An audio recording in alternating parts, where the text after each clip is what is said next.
How do you actually improve as a leader? Not just get busier, not just read another book, but improve.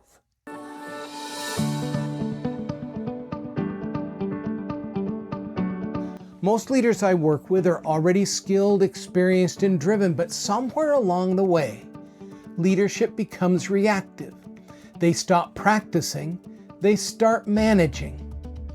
I'm Karl Pister, and I spent more than 3 decades coaching executives, and I've seen this over and over again. Leadership isn't a position you earn, it's a practice you have to keep at every single day. You can't let up. And today I want to share 4 practices that actually improve leadership skills, the ones that separate people who grow from people who repeat the same thing 20 times and wonder what's wrong. So if you take one thing from this video, take this. Practice awareness before action. Before you walk into a meeting, ask yourself, what energy am I bringing to this meeting? What assumptions am I holding? What outcome do I want to create? Not control, but create. Years ago, I coached a leader who had a reputation for being quite dominating and actually quite intimidating. As he progressed with awareness, he noticed how being collaborative was much more effective than domination.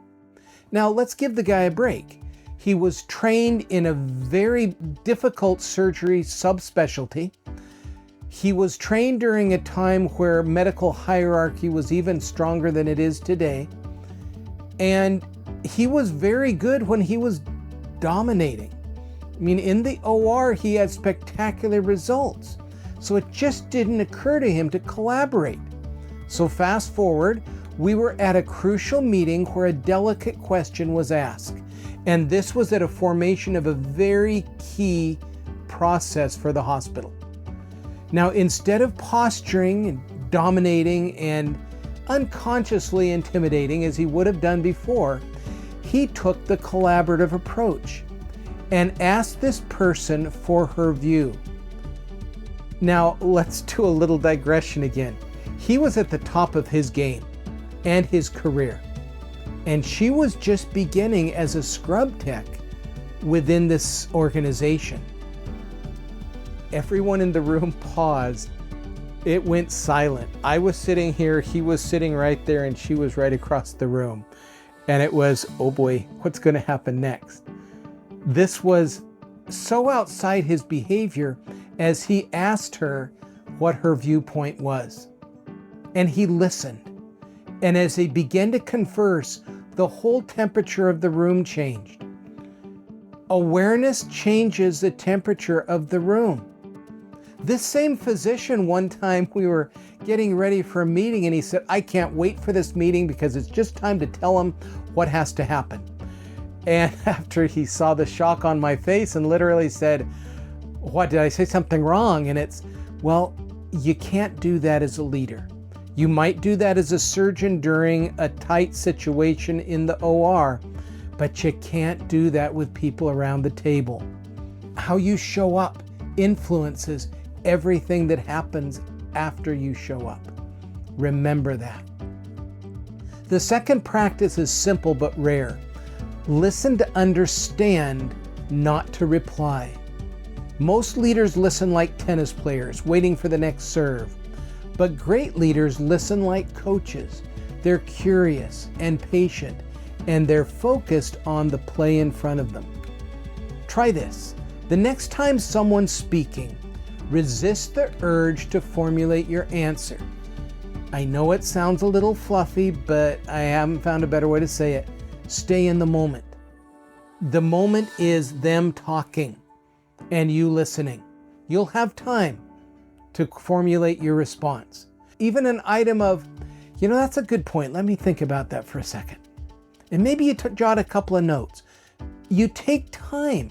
Somehow we've learned in our society that it needs to be question, answer, statement, answer, question, answer, statement, answer. It doesn't, no, I have never found a place that says that means a good conversation, yet we do it all the time. In fact, if you're silent, somebody will say, Well, did I say something wrong? Did I offend you? Are you okay? They're not used to someone stopping and then asking a follow-up question that says, John, tell me more about that. It changes. You'll be amazed at how much people reveal when they feel heard. You'll often discover the real issue isn't what you thought it was. Listening is not passive.